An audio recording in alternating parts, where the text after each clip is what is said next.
안녕하세요. 돈의 흐름을 읽어부의 지도를 그리는 여러분의 금융 멘토, 핀플루언서입니다. 오늘 여러분의 구독 버튼 클릭 한 번이 훗날 여러분의 자산을 지키는 가장 현명한 투자가 될지도 모릅니다. 금융의 지혜는 스스로를 지키는 가장 강력한 무기니까요. 자, 그럼 바로 시작하겠습니다. 여러분, 상상 한번 해보세요. 어느 날 아침 눈을 떴는데 정부가 갑자기 오늘부터 금을 가지고 있는 건 불법입니다. 라고 선포하는 겁니다. 그냥 거래하는 게 아니라 소유하는 것 자체가 범죄가 되는 세상. 이게 무슨 공산주의 국가 얘기냐고요? 아니요. 바로 자본주의의 심장, 미국에서 1933년에 실제로 일어났던 일입니다. 만약 당신이 정해진 기한까지 금 하나 금괴, 심지어 금 증서까지 정부에 제출하지 않으면 어떻게 되냐고요? 벌금이 1만 달러. 지금 가치로 환산하면 수억 원에 달하는 돈입니다. 이걸로 끝이 아니죠. 최대 10년의 징역형까지 받을 수 있었습니다. 하루아침에 인류 역사상 가장 오래되고 신뢰받던 부의 저장 수단이었던 금이 내 손에 있으면 나를 감옥으로 보내는 뜨거운 감자가 되어버린 겁니다. 수세대에 걸쳐 물려받은 우리 집 가보, 비상금을 위해 차곡차곡 모아둔 금부치들이 갑자기 불법이 된다고 생각해보세요. 이건 무슨 뒷골목 사기꾼들의 수법이 아닙니다. 미국 정부 최고위층에서 서명하고 공포한 법이었습니다. 그리고 이 법은 전 세계 금융 시스템의 판도를 영원히 바꿔놓게 됩니다. 어떻게 이런 말도 안 되는 일이 가능했을까요? 이 미친 역사를 이해하려면 우리는 미국 역사상 가장 어두운 시기, 바로 대공황으로 돌아가야 합니다.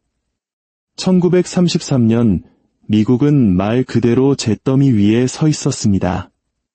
4명 중 1명이 실업자였고 공장은 굴뚝에서 연기를 내뿜지 않은 지 오래였습니다. 은행들은 수천 개씩 문을 닫았고 사람들은 집과 저축, 그리고 희망까지 모든 것을 잃어가고 있었죠. 이 붕괴의 중심에는 돈 자체에 대한 신뢰 위기가 있었습니다. 당시 미국 달러는 근본이제를 따르고 있었어요.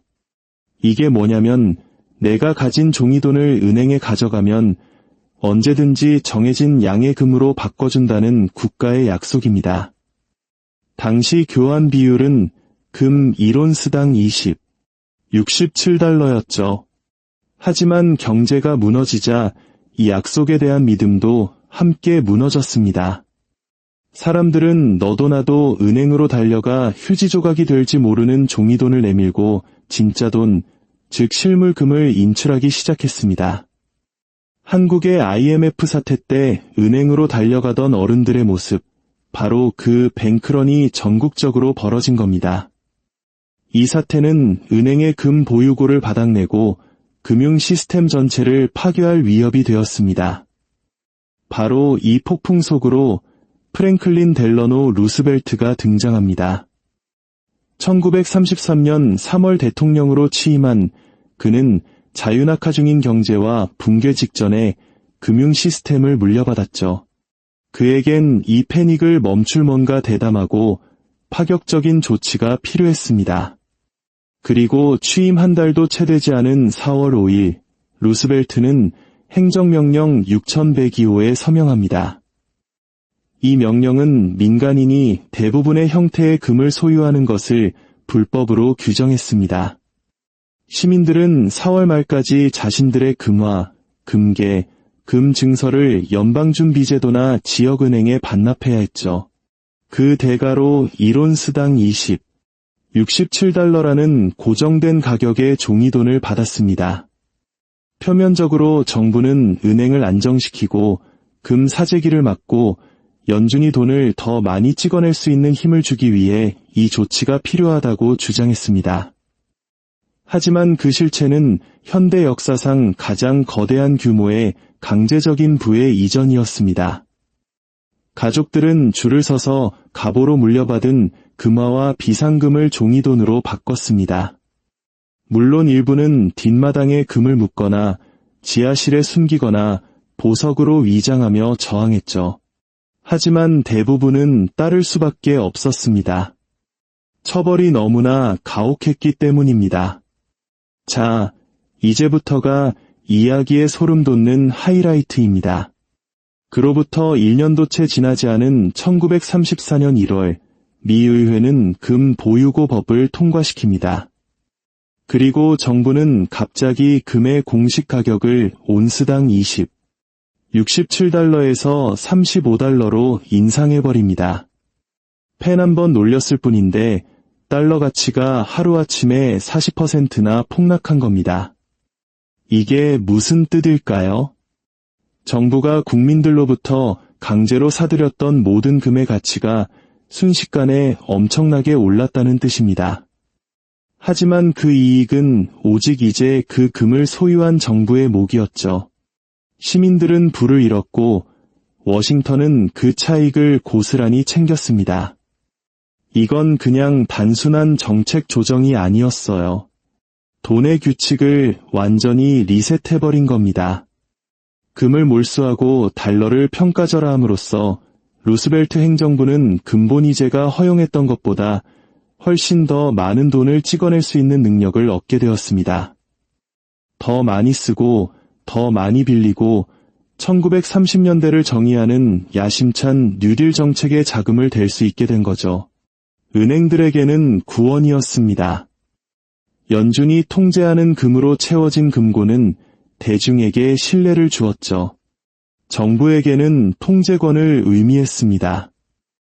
하지만 평범한 미국인들에게 이것은 법의 이름으로 자행된 합법적 강도질이었습니다. 이걸 좀 더 와닿게 얘기해 볼까요? 여러분의 할아버지가 평생 금수저 한번 물어보겠다고 갓생 살면서 금을 모았다고 칩시다. 그런데 정부가 그걸 고정된 가격에 강제로 빼앗아 가더니 바로 다음날 그 가치를 70% 가까이 올려버린 거예요. 여러분의 가족은 벼락거지가 되고 국가는 벼락부자가 된 셈이죠. 이게 바로 1933년에 일어난 일입니다. 이 조치는 너무나 논란이 많아서 연방 대법원까지 올라갔습니다. 당시 많은 계약서에는 인플레이션을 막기 위해 종이돈이 아닌 금으로 갚는다는 조항, 이른바 금 약관이 있었습니다.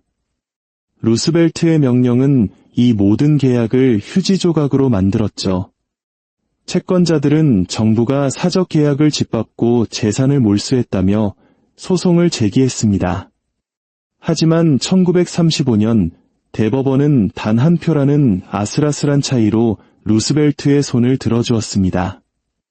메시지는 분명했습니다. 국가 위기 상황에서는 정부가 국익이라는 이름 아래 돈의 규칙을 바꾸고 계약을 무시하고 부를 빼앗을 수 있다는 겁니다.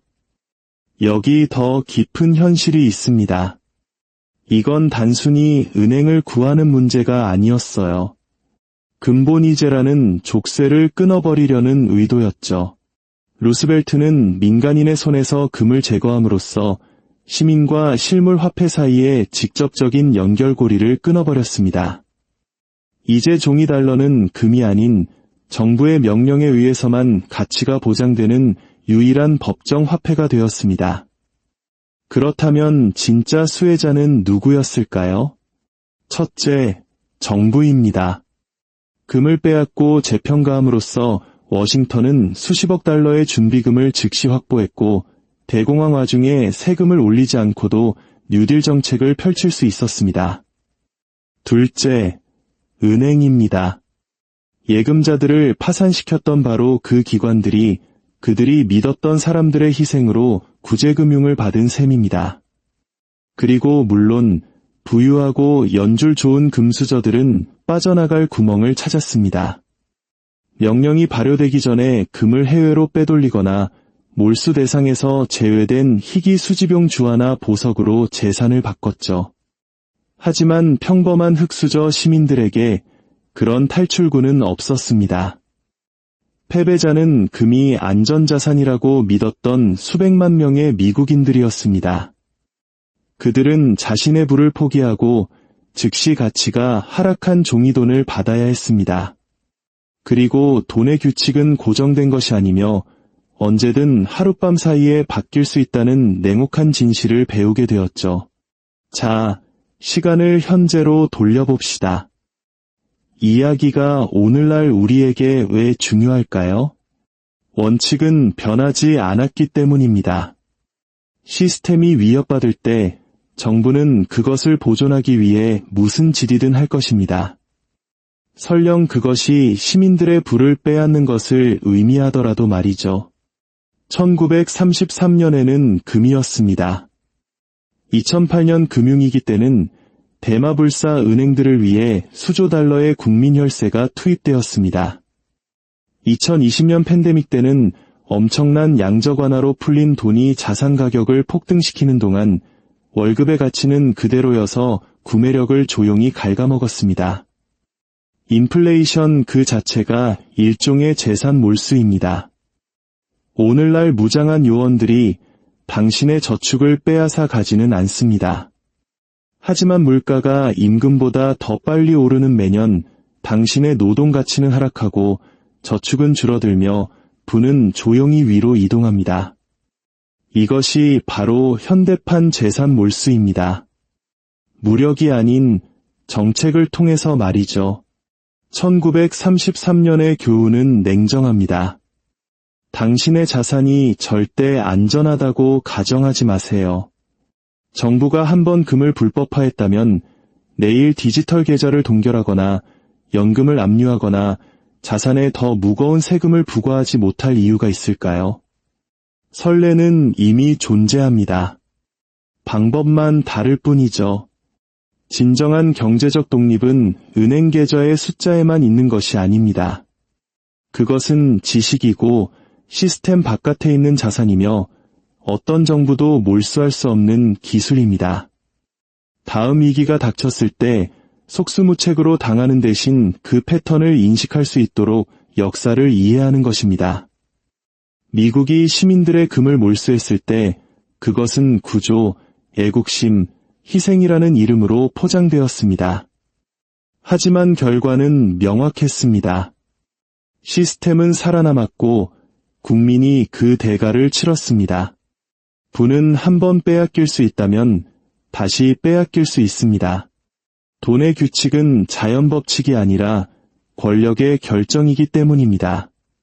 그러니 다음에 정치인이 안정을 약속하거나 은행원이 당신의 돈은 안전하다고 보장할 때 1933년을 기억하십시오. 압박이 심해지면 규칙은 바뀐다는 것을 기억하십시오. 맹목적인 믿음이 아니라 지식, 인식, 그리고 진짜 부로 자신을 보호하십시오.